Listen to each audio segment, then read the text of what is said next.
And now, the Chief Justice of the Republic of the Philippines wishes to be excused. Chief Justice, as respondent in this case, had been on the witness stand and testified for more than 3 hours. Wait a minute. He's not been discharged.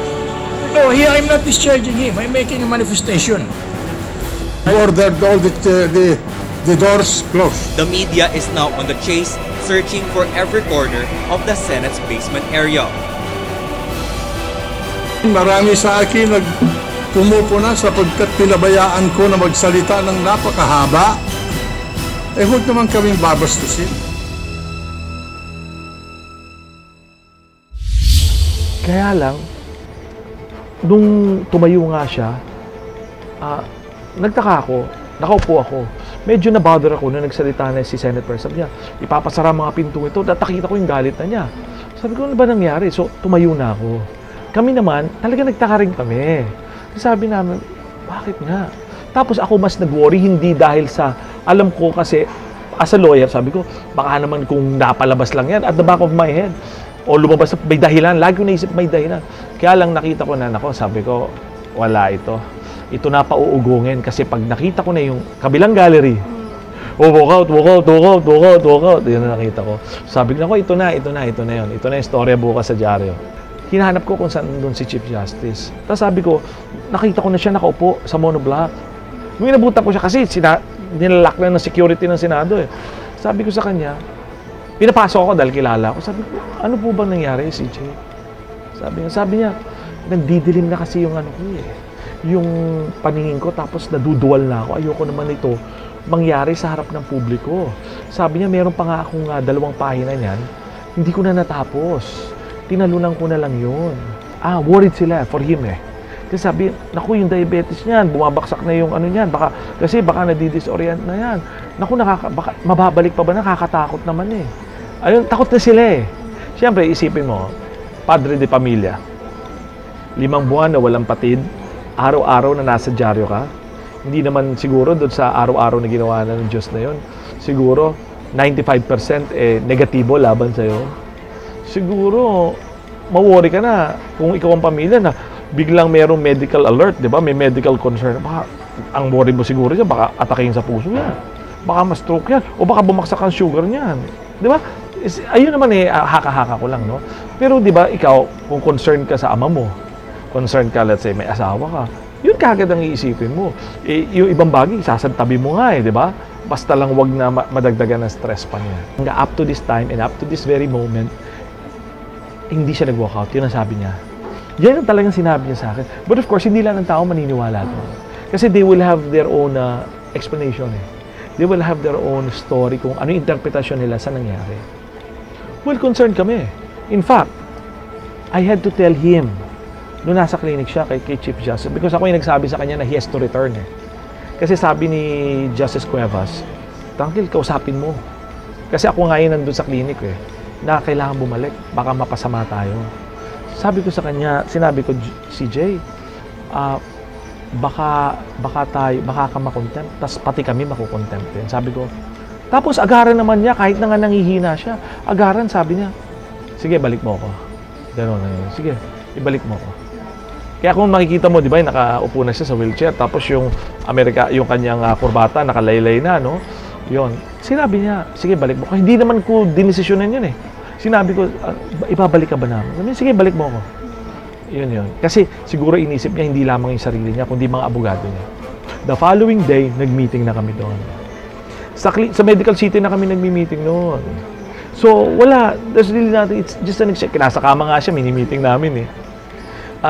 Ang lang ako is, if there's one thing na nakita ko dito sa proseso na to, ang daming balita. Alam mo, ang daming balita. Nagulat nga kami eh. Kami spokesperson eh. Para may mga balita, hindi sa amin nanggagaling eh. And on the historic day of May 29, 2012, the Senate Impeachment Court decided the fate of the 23rd Chief Justice of the Philippines. We knew what the verdict was even before the trial started on the last day. We were told already of how the votes would go. We knew that there were negotiations being done. We knew about we knew what was going on behind the scenes, and it was painful because my dad went there and debunked all the lies. He explained everything point by point. His defense team did the same thing. And yet they chose to accept, the documents, the illegally obtained documents from little ladies and anonymous creatures, and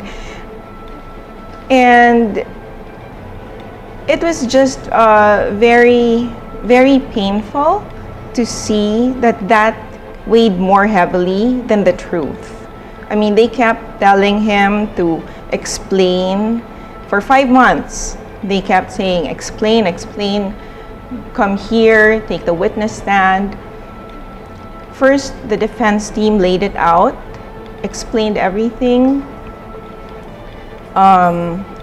presented all the facts.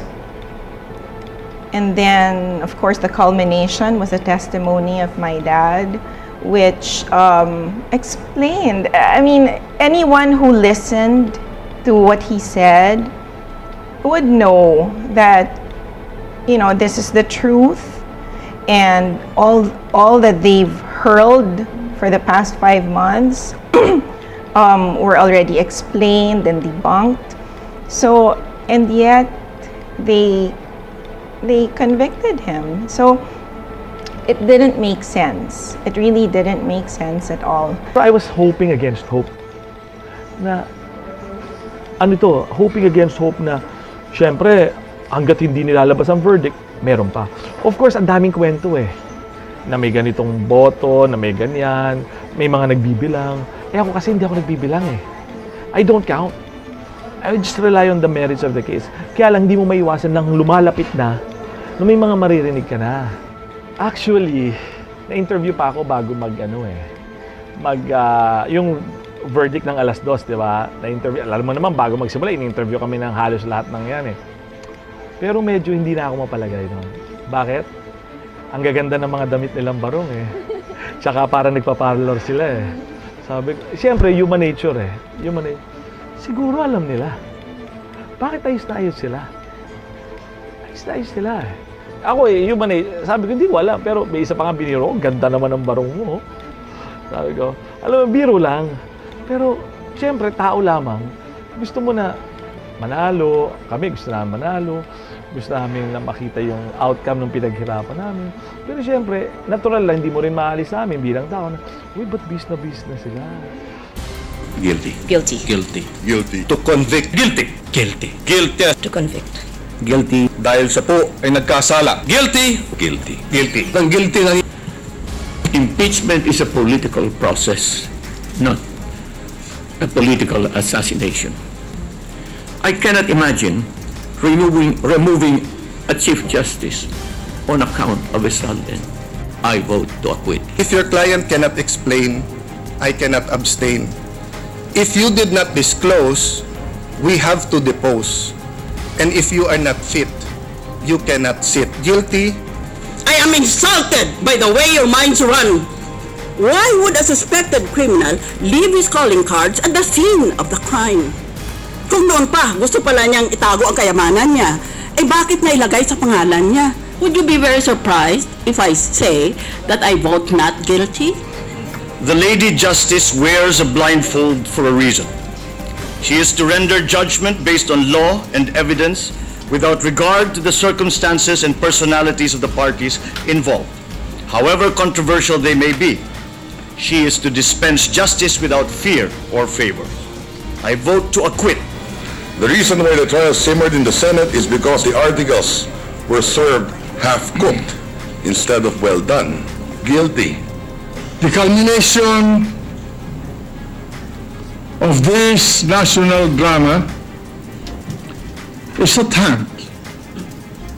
And the time has come for me to render judgment on the person before whom I took my oath of office as a senator of this republic.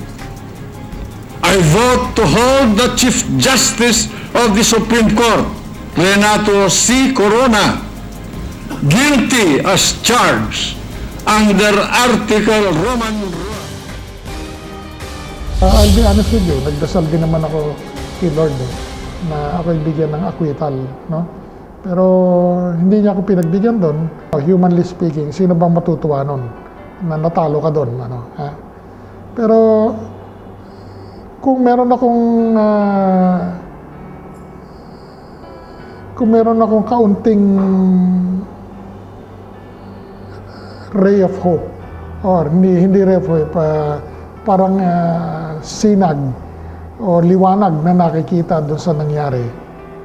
Alam ko, a number of senator judges had two speeches with them. Isang pang-guilty at isang pang-acquittal. Alam ko yun Kasi yung mga staff nila ang nagkikwento sa amin. Kasi napakaliit lang naman ang legal profession yung mga staff ko at saka yung mga staff sa Supreme Court. Marami din namang kaibigan doon sa mga staff ng mga senator judges. Ang kuswelo siguro doon siguro hindi naman 20 sa kanila nag-iisip na guilty ako. Kundi siguro gusto na lang, sumama na lang siguro doon sa nakakarami. Sa akin, ganun lang yan politika. Walang personalan trabaho lang May iba na hindi matanggap yun, hindi masaya. In fact, meron rin na usapan na baka dapat i-appeal pa. Pero kasi ako personal, that's the end of the line. Well, we've submitted to the process. And we fought hard. And the people knew that. Alam nila yun. Pero sa isang sistemang katulad ng natapos na yun, kailangan galangin mo yun. It's very important that you have to respect the process. Because otherwise, wala na tayo. Ba't pa tayo nagawa na impeachment na yan? It's only once in a lifetime that you could stand for something that you believe in a cause that you believe in. It might be unpopular. But even if a cause is unpopular, it doesn't mean that it's not worth fighting for as long as you believe that it's right. I was praying for a miracle. So many miracles had happened throughout the trial. During the trial, one of the miracles is the outpouring of support and very outwardly, because people started support groups online. People would text us and attend masses and actually they would be the ones to coordinate the masses, and then we would just attend. So all of these things were miracles in themselves. And the biggest miracle that I was praying for was, of course, an acquittal. But it didn't happen. I was praying that in spite of knowing how they would vote,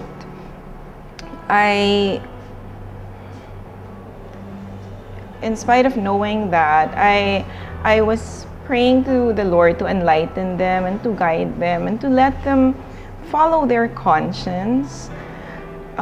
They kept talking about this Rabe versus Flores case.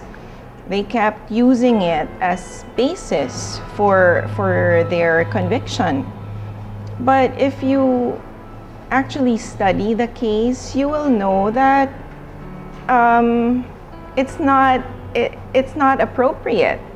Delsa Flores was a court employee who was removed from her job because of double compensation, not because of the SALN. So it was because of the double compensation. So I'm sure they knew that, and yet so many of them used it as basis for their conviction. So it was really very, very curious for me. He and my mom have always had a very strong relationship with God.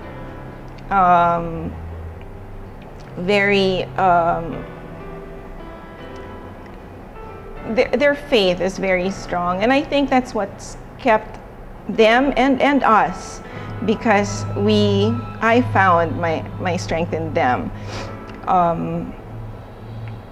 So he would tell us to just trust in God's plan, and that, you know, this happened for a reason, and only God knows that reason.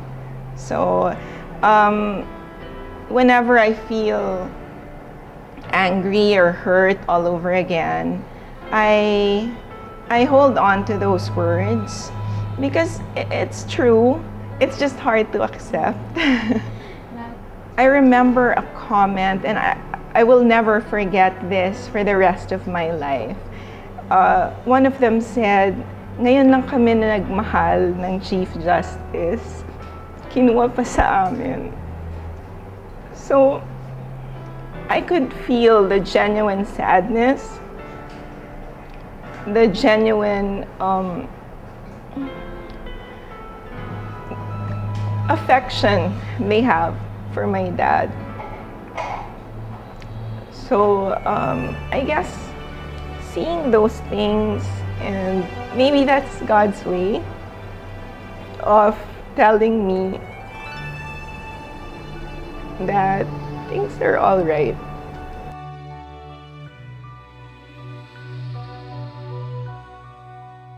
After the break, I have to admit that I'm still healing. I'm still going through the process.